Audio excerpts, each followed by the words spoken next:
Saludos estudiantes. En los temas anteriores estudiaron la lesión y muerte celular y la respuesta inflamatoria. Procesos generales que obligatoriamente están seguidos de la restauración de los tejidos lesionados. El mito griego de Prometeo, donde un buitre arrancaba el hígado del héroe cada noche, pero en la mañana le había crecido nuevamente, ilustra la reparación tisular, mecanismo de vital importancia para la supervivencia del organismo, contenido que orientaremos a continuación.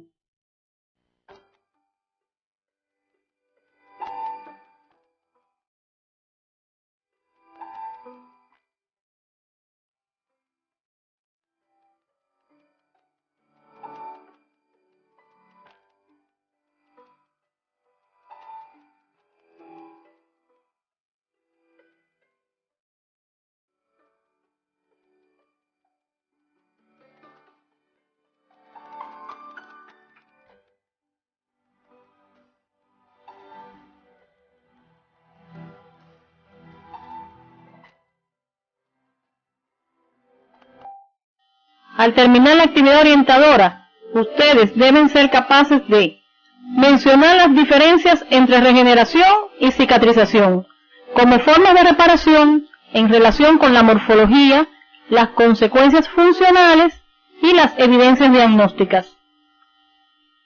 Mencionar las diferencias entre la cicatrización por primera y segunda intención, atendiendo a las características morfológicas.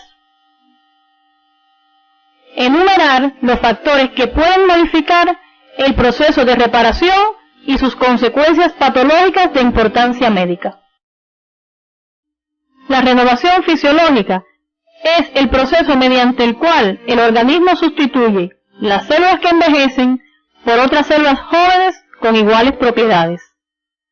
Ejemplos: la producción de eritrocitos en la médula ósea y la sustitución de las células epidérmicas normalmente descamadas. A diferencia de la renovación, la reparación tisular es la capacidad del organismo para restituir o reemplazar las células dañadas o muertas y reparar los tejidos después de la inflamación con el fin de restablecer la continuidad anatómica y, de ser posible, la actividad funcional.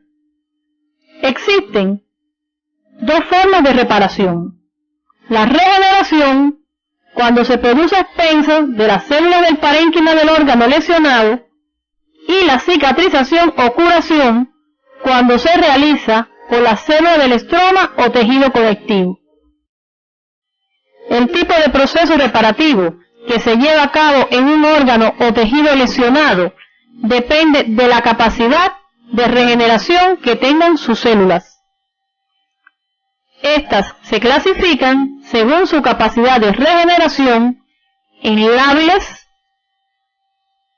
estables y permanentes. Es necesario que rememoren el ciclo celular y cómo la especialización de las células determina limitaciones de multiplicación en algunos tipos de ellas. Las células lábiles están en el ciclo continuamente, proliferan durante toda la vida y se multiplican para sustituir a las que envejecen. Ejemplos: las células de la piel, las células epiteliales que recubren el sistema digestivo y respiratorio, la vagina, el cuello uterino, las trompas de falopio y la mucosa endometrial, así como las células de la médula ósea y la de los órganos linfoides y hematopoyéticos. Las células estables son aquellas que conservan su capacidad de regeneración. Normalmente no entran al ciclo celular. Esto puede suceder ante un estímulo que requiera del proceso de reparación. Ejemplos: las células parenquimatosas de los órganos glandulares, como el hígado, el páncreas y las glándulas salivales. Las células mesenquimatosas, como los fibroblastos, los osteoblastos, los condroblastos y las del músculo liso, las células del endotelio vascular y las células de los túbulos renales, entre otras. Las células permanentes son las que no se reproducen después del nacimiento. Tienen alto grado de especialización, por lo cual una lesión extensa determina una pérdida de la función. Ellas son las neuronas, los conos y bastoncillos de la retina, las fibras musculares miocárdicas y las estriadas. La regeneración parenquimatosa es la sustitución del tejido lesionado por células parenquimatosas del mismo tipo. Ocurre en órganos constituidos por células lábiles y estables. Propicia la recuperación de la integridad anatómica y funcional del órgano, siempre que se haya conservado el estroma, especialmente la membrana basal, quien parece ser la estructura más necesaria para la regeneración ordenada. El ejemplo clásico es la regeneración hepática, después de una hepatectomía parcial u otro tipo de daño. Es importante precisar que aunque las células lábiles y estables pueden proliferar, esto no significa que las lesiones de estos tejidos experimenten siempre una reconstrucción completa de su estructura normal. Pues para que sea posible esta reparación ordenada, es necesario que se conserve la armazón subyacente o estroma de sostén de las células parenquimatosas. La cicatrización es la sustitución del tejido lesionado por tejido conjuntivo en forma de cicatriz. Se produce a partir de una reacción local inespecífica del tejido conectivo vascularizado, que trata de restituir la continuación anatómica del tejido lesionado, mediante el depósito de matriz extracelular. La cicatrización es una respuesta fibroproliferativa que parchea más que restaura el tejido. Ocurre en los tejidos constituidos por células permanentes y en aquellos formados por células lábiles o estables, donde la matriz extracelular está seriamente lesionada. Recuerden que esta incluye la membrana basal. La cicatrización se caracteriza por la formación de un tejido transitorio y especializado, denominado tejido de granulación. Este tejido joven comienza a formarse aproximadamente 24 horas después de la lesión. Macroscópicamente es blando, edematoso, rosado, vascularizado y de aspecto granular, localizado en la superficie de las heridas. Histológicamente se observan proliferación de fibroblastos y angiogénesis o formación de nuevos vasos sanguíneos. Estos permiten el paso de proteínas y hematíes hacia el espacio extravascular. Entre los ejemplos de procesos patológicos donde ocurre el proceso de cicatrización y fibrosis como forma de reparación están la curación de las heridas cutáneas, el infarto agudo del miocardio en caso de no fallecer el paciente, inflamaciones de la pleura, el peritoneo y el pericardio, la curación de úlceras gástricas provocadas por la infección crónica debido a Helicobacter pylori, la cirrosis hepática y algunas enfermedades pulmonares como la silicosis.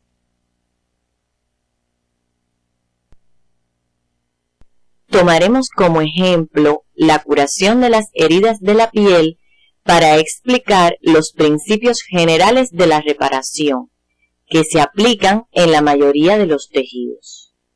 La curación de las heridas cutáneas se clasifican en cicatrización primaria o por primera intención, como ocurre en la incisión quirúrgica limpia, no infectada, aproximada por suturas quirúrgicas, y en cicatrización secundaria o por segunda intención, producida en heridas con pérdida extensa de células y tejidos, como ocurre en las quemaduras, las heridas infectadas y las úlceras, entre otras. En ambos tipos de cicatrización se distinguen los siguientes procesos. La migración y proliferación de fibroblastos hacia el lugar de la lesión, desencadenada por una serie de factores de crecimiento y citocinas provenientes de las plaquetas, de las células inflamatorias, sobre todo de los macrófagos, y del endotelio activado. La neoformación vascular o angiogénesis, que comienza entre las 48 y 72 horas de establecida la lesión y continúa durante varios días. Luego disminuye paulatinamente, contribuyendo a la palidez de la cicatriz.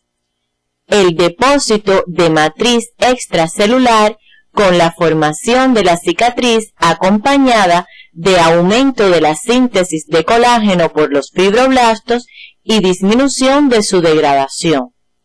La maduración y remodelado de la cicatriz, donde continúa la regresión vascular y el tejido de granulación se transforma finalmente en una cicatriz avascular y pálida.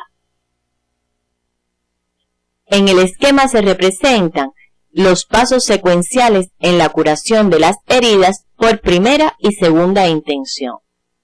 Noten en la cicatrización primaria que la incisión produce la muerte de un número limitado de células epiteliales y de tejido conectivo, así como la pérdida de la continuidad de la membrana basal, la formación de un coágulo de sangre que contiene fibrina y células sanguíneas cuya deshidratación forma la costra que cubre la herida para luego continuar con la secuencia que se indica. En la cicatrización por segunda intención existe un amplio defecto tisular con pérdida de faneras que se rellena con un gran coágulo de fibrina. La reacción inflamatoria es más extensa porque existe mayor cantidad de residuos y detritos celulares a eliminar. Se forma mayor cantidad de tejido de granulación y ocurre el fenómeno de contracción de la herida. En este participan los miofibroblastos, con formación de una cicatriz más abundante y adelgazamiento de la epidermis a un ritmo más lento. Profundicen este contenido en la bibliografía recomendada, en las imágenes de la galería y en las del Neopat, y describan las características de la cicatrización por primera y segunda intención, basándose en las similitudes y diferencias entre ellas. El proceso de reparación no siempre se desarrolla satisfactoriamente. Existen factores locales y sistémicos que influyen en el mismo.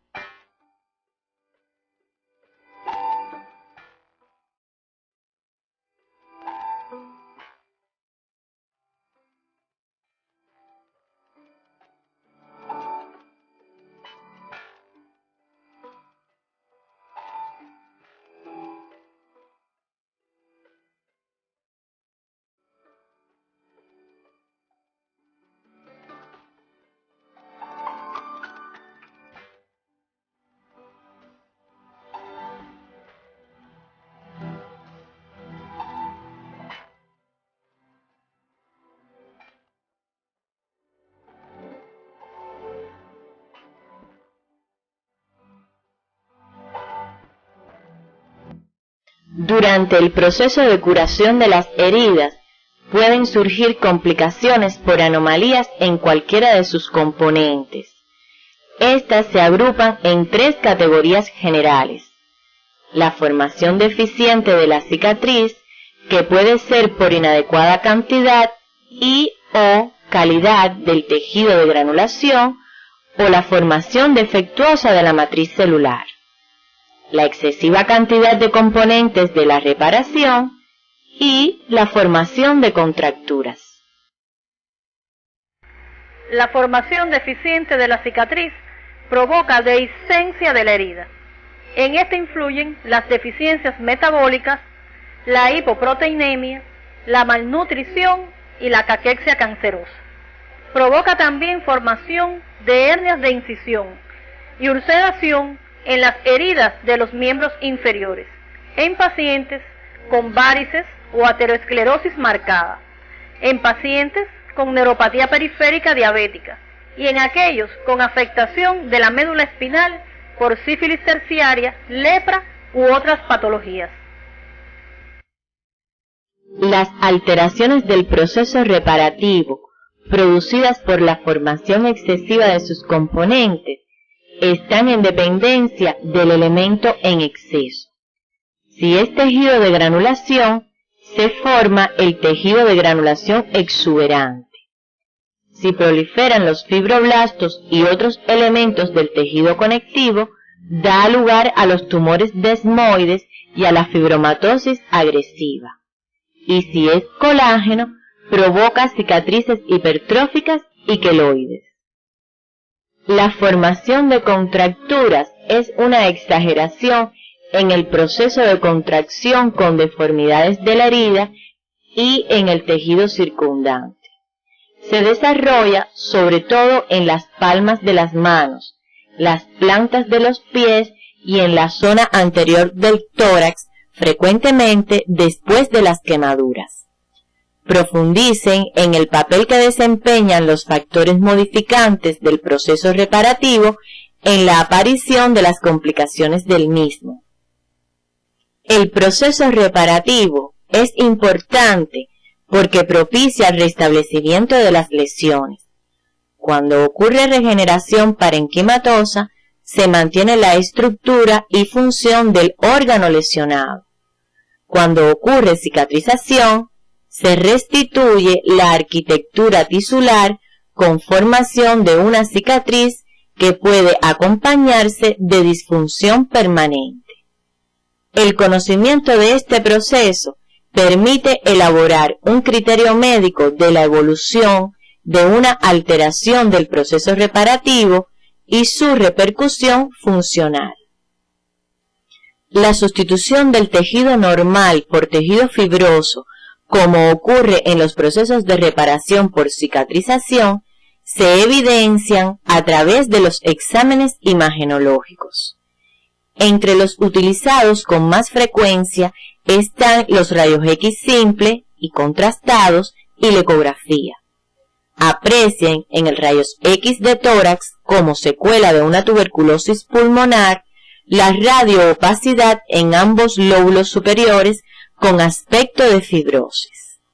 La imagen que ofrece la TAC permite confirmar el diagnóstico.